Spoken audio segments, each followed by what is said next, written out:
Hey guys, it's Nadine. I wanted to share with you guys really quickly my DIY fish insert for my Midori Traveler's Notebook. Now, Fish actually had another version of this, and I will link for that one in the description box below.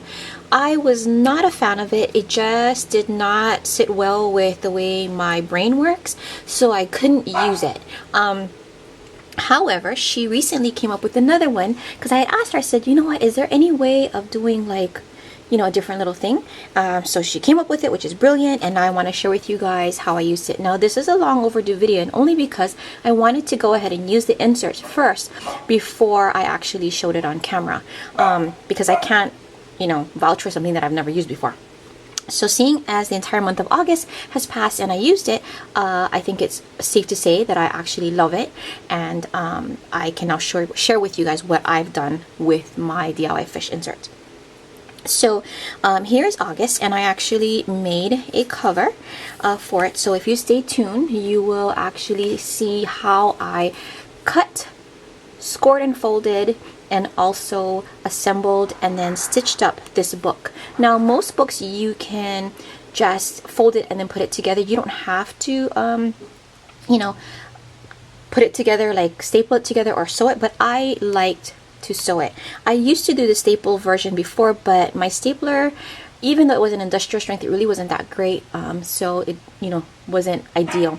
So I found a tutorial by Sea Lemon, who's a really great channel. She's a cute girl, and she does a bunch of bookbinding techniques, and I just love it, and I will link for her in the description box below. And that's where I learned how to saddle stitch my fish inserts. So let me show you. This is August, and I use stripe paper because it actually makes me happy. For some strange reason, stripes are making me happy. So, and then I made a little tag using the Stampin' Up! Topper punch, and I will link for that below as well. And then I just had some cheapy stickers from Michael's, I think, and I just did that, and I distressed the edges with Prima chalk inks. So let me just show you really quickly how this looks. Now, the way I set it up, I actually have a pocket in the front and a pocket in the back, and this is a double pocket, so you can actually stick things here and stick things there.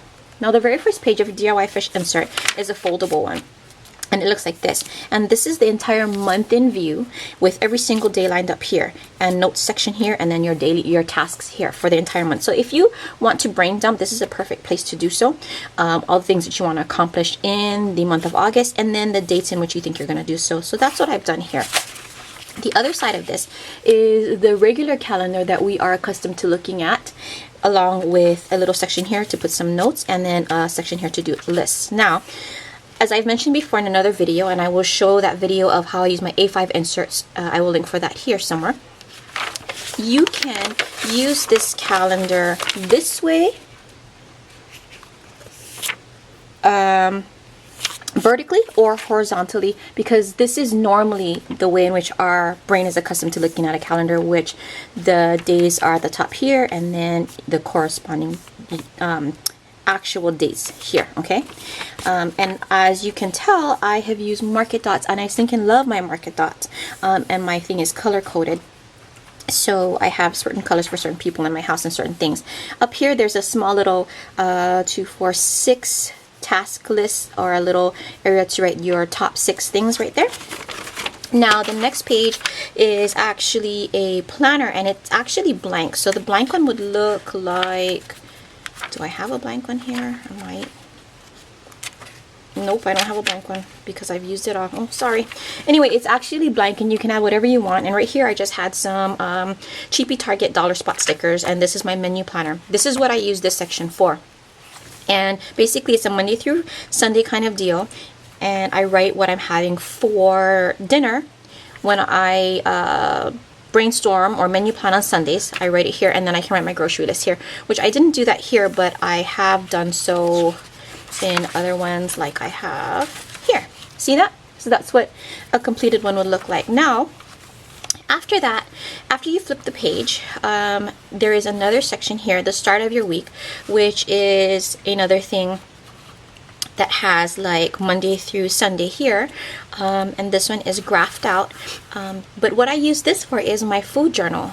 Because I am on this autoimmune protocol, I have to be kind of careful for what I'm eating, Now I know what kind of triggers my flare-ups. I kind of have a better idea. So if I eat something that's bad, like for instance here on Saturday I ate McDonald's, which was Saturday in the 16th of August.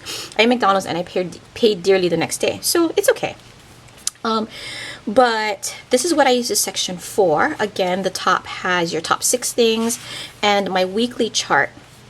Now the weekly chart is what I do, like what I want to accomplish within that week. So as you saw in the beginning of this is your monthly tasks, the things I want to accomplish for the entire month.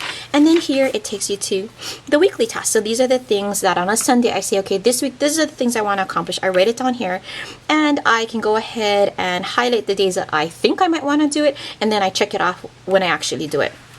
Now, after the weekly chart comes the day per page, which is, this is exactly what I wanted. This is what she did, which Fish came up for me, came up with for me and everybody else. And I really love it. So this side has an area for notes and this side is actually the times. So if you have appointments, you can put it here.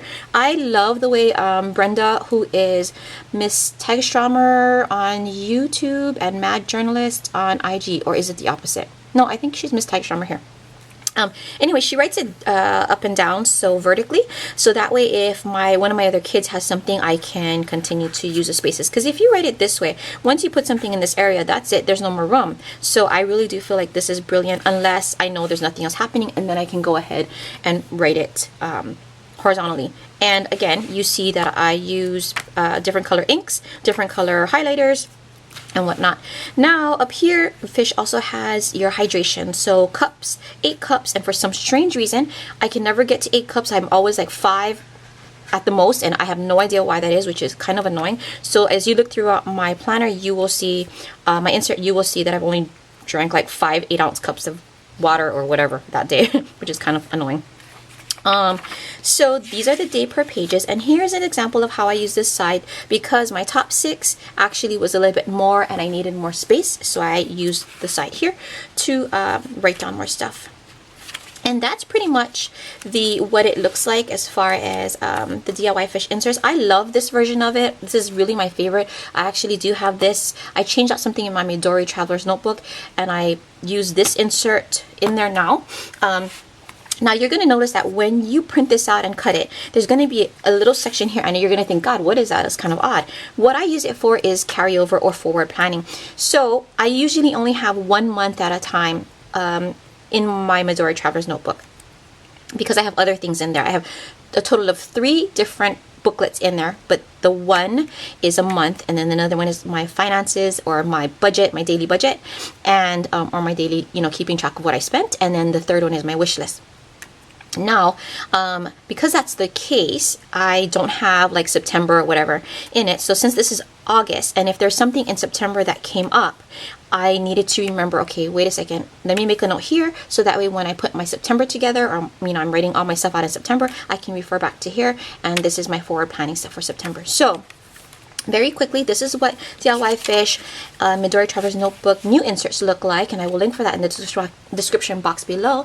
And stay tuned, I will teach you guys how to go ahead and print, cut and fold and assemble, and then also go ahead and make yourself these cute little covers along with how to stitch. So I hope you enjoyed this video. Keep on watching. Alright, so I promise you, out of all of Fish's inserts, this happens to be the easiest one to go ahead and print. So the very first thing you need to do is find it on your computer, wherever it is you have it stored after you've downloaded it. Go ahead and open up that file by double clicking it. Once you get it, it's going to open up and look like this. Go ahead and click the very top left where it says File, and then in your scroll down menu, click the print option. Once your print option opens, it's going to give you a little pop-up screen that looks like this. Make sure that you click print on both sides of paper and then flip on the short edge in order to get it to print on both sides, and that's as simple as that. So what I have here are all of the months printed out from September, October, November through December. One of the most frequently asked questions I get is, what is the actual order of the pages? The very first page is going to be the monthly task page, and on the flip side is the entire month calendar, followed by the weekly planner, and on the flip side of that is actually the entire week on one page. Then will come the individual day per page layouts. You continue to put this together and always make sure that the very first page of the week is your actual weekly planner. To assemble your book, you're going to need a few things. First of all, a scoreboard. And this is a Martha Stewart scoreboard that I just marked down at the 6-inch mark, and I'll show you why later. I also have a Fiskars paper trimmer right here. This is not necessary. I will show you a few other ways to trim your paper down, but you will definitely need a ruler. I have two different kinds here, a metal ruler and actually a Tim Holtz centering ruler, which I will show you the benefit of having one of those in a minute. And then also, this is actually a fabric cutter, a rotary fabric cutter, or if you don't have that, then you can just go ahead and get one of those craft knives. Start with the first page, which is the complete month page. And as you can see, there are two solid lines which actually says to go ahead and score or fold lines. I'm going to score them first. I find that scoring the pages in advance actually makes it lay a little bit thinner or a little bit flatter. This is where marking your board with the Sharpie at the 6-inch mark on your Martha Stewart scoreboard helps out, because you can make sure that your lines match up straight in the scoring channel. So all I've done is went ahead and scored where it says fold. So the two areas right there that said fold, we scored. Now I'm going to go ahead and put my paper into the Fiskars trimmer, and there are two cut lines or cut marks. Just putting it into the channel and making sure that it all lines up, and then I'm cutting, and now I'm going to go ahead and fold where it says fold. And the score lines actually help it, like I said, to fold crisply and also very thinly, so lays down really flat and nicely. I think that when you're assembling your book, that helps a lot. Now the next thing we're going to do is take the rest of our pages and quickly, actually where it has the two marks that I'm showing you, those are fold lines. So we're going to have to go ahead and score every single one of them. Now you don't have to do this. I mean, you can just fold them in half and save yourself the trouble. I happen to like the way they lay when I put them together. So that's why I take a little bit of an extra time to go ahead and score all of the pages individually. So like I said, I'm just lining it up and then scoring down, and I will do this for every single page. Score and fold where it says fold, and then cut on the two edges that has cut marks, one on the left and one on the right. So now what we're going to do is I'm going to show you another way to go ahead and fold this. If you don't in fact have a Martha Stewart scoreboard, you can just take your ruler, any kind of ruler, the edge of the ruler, line it up with the fold marks at the top and the bottom. And actually, let me move that Martha Stewart scoreboard out of the way. And then what we're going to do is, again, just going to line up the ruler edge with the top and bottom fold markings, and then you're just going to kind of take your paper and lightly put pressure on it so that it automatically makes a indentation that will give you a guide to fold later on. And it's very simple, because then you see that it has like the indent, and you're just going to fold it over. Now after I've scored all of my pages, I'm just going to go back and cut the edges at the cut markings on both sides of the paper. So I'm just putting it in my Fiskars, but I'm also going to show you how to cut two different ways as well. So I love the Fiskars. This thing can actually cut 3 to 4 pieces together, and so it takes such a little time because you can get rid of like 3 to 4 pieces at a time. But if you don't have a Fiskars trimmer like this, don't fret, because I'm actually going to show you other ways to cut your paper down by using other tools that you might have on hand. So in the beginning, I showed you guys a little instrument or a little tool called a rotary cutter, which most people use it for their fabric, making quilts and whatnot, but this time we're going to use it to cut paper. I actually gave this idea to one of my friends, Tracy, to go ahead and make her Midori. So what you do is you just take your paper, lay it down straight, making sure that everything is square. Take your ruler, the edge of your ruler, line it up top and bottom with the cut marks. Open up your blade and go ahead and run the blade over your paper several times so that it actually cuts through. Now this time it actually acted a little wonky with me because I think my blade was dull, but you got to put a little bit of pressure in order for it to start cutting, and as you can see, it's cutting through, and I just kind of pulled that little edge off. But make sure to add slight pressure so that your rotary trimmer cuts through all layers of paper. And again, this is a really time effective method because it actually allows you to cut 4 to 5 different pieces in one process. Now here's another way to go ahead and trim your paper if you don't have a rotary trimmer or a Fiskars trimmer. This is the way that Fish actually shows on her video and on her blog. What you do is you put out your paper and make sure that they're all square. You can put like 4 or 5, 6, a lot of pieces together. Let me just say that. You're going to staple the edges together so that none of the pieces move. Take your craft knife and your ruler, and by making continuous cuts with some pressure, you're just gonna go ahead and cut off both sides. And this is a really easy way to do it. I like it. I don't know which is my favorite though. I mean, all the ways that I've just shown you are actually pretty good, pretty easy, and you can do many pages at a time. So it just depends on what you have on hand to use and what you feel like is going to make your life easier and the process quicker. Because the last thing you want to do, I mean, I love Fish inserts, but they do take time to cut down, fold, score fold, and put together. So that might be a turnoff for some people, but hopefully with the things that I'm teaching you today, that allows you to cut down on the time that it actually takes to assemble these so that you can actually enjoy your inserts and you don't find them very frustrating to put together. Here's our completed inserts that we scored, folded, and cut the edges. And the very first page, like I said, will always be your planner for the week, and then it's going to be the weekend view, the entire week, along with your weekly tasks that has every single day of that week, and you can write down different things you need to do and check it off as you go. Then there is the day per page, which has the appointment times and extra spaces to write notes and whatnot.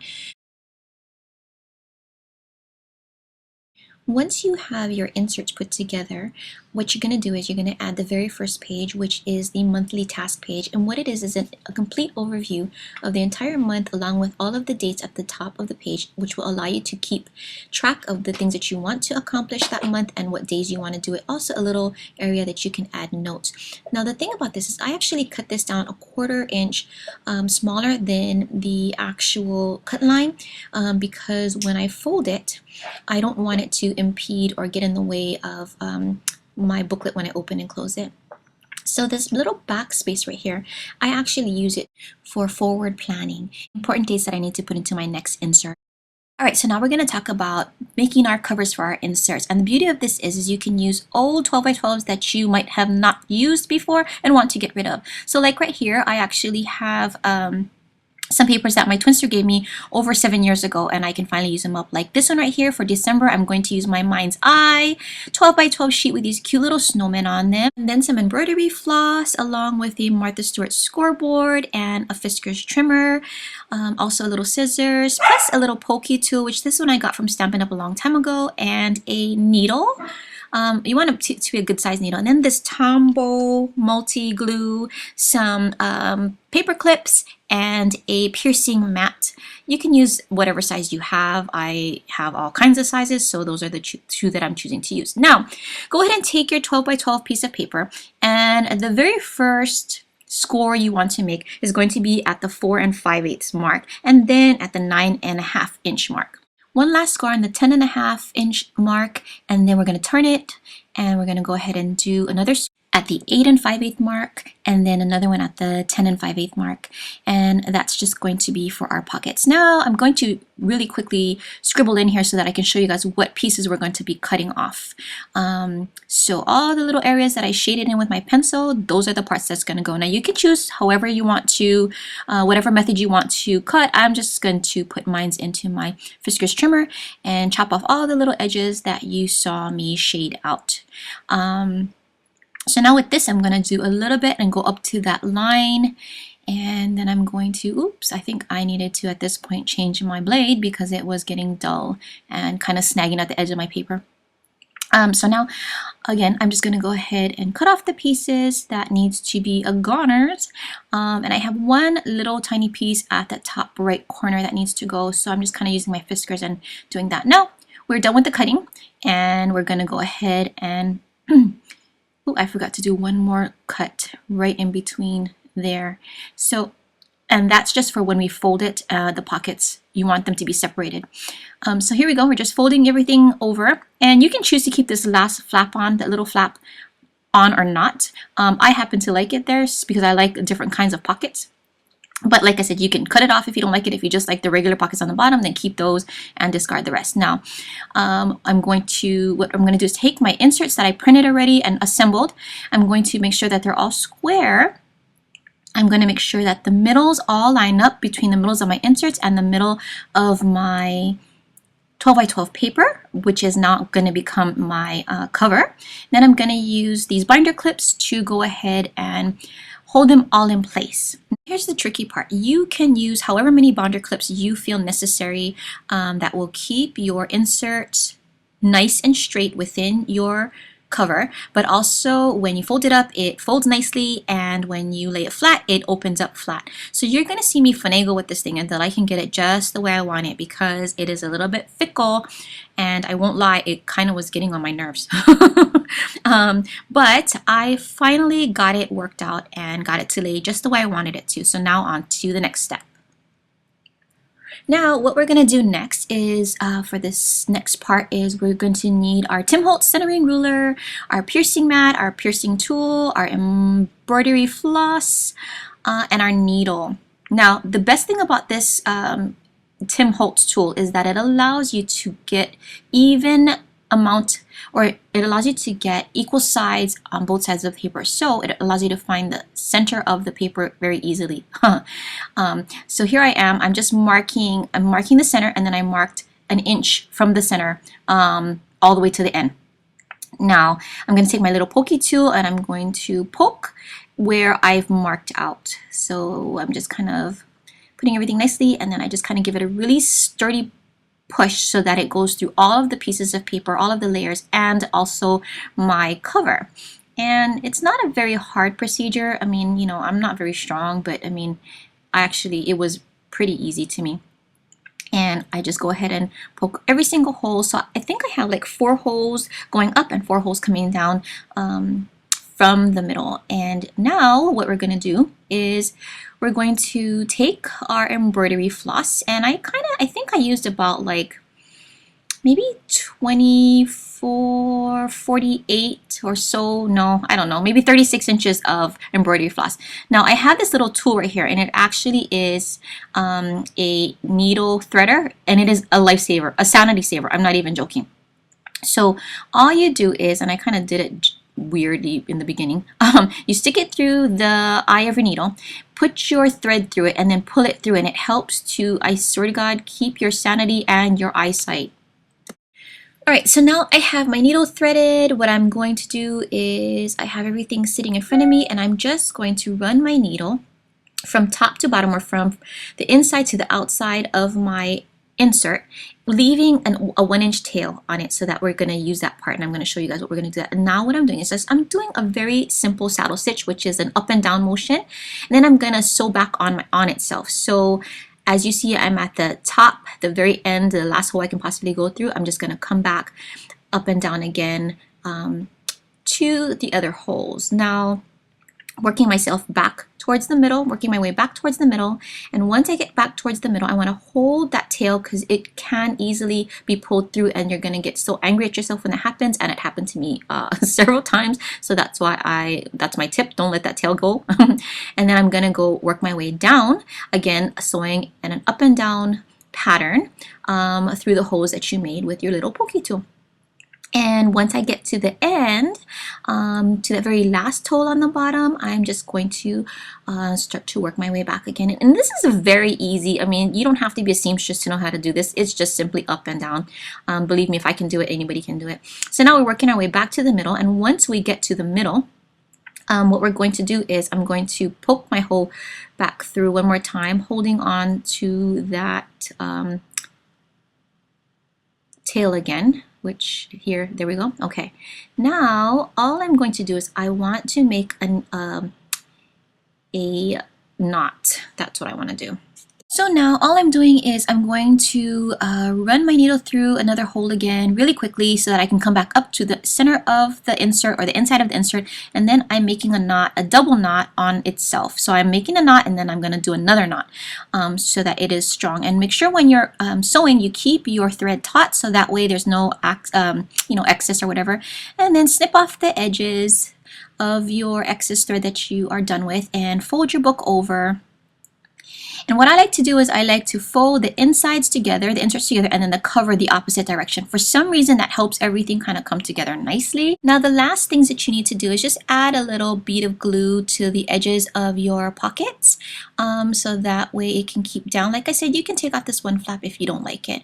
But that's all I did was added glue on the edges, and then my DIY Fish MTN inserts are completed. Now, there's a little extra thing that I want to share with you guys. If you are interested and you want your book to lay really flat, what you can do is you can actually add some weight to it. So what I did was I actually piled some books on top of my inserts and let it sit overnight so that the book weight pressed down, and then the next morning my inserts were nice and flat. And ta-da, there you have it, your DIY Fish MTN inserts.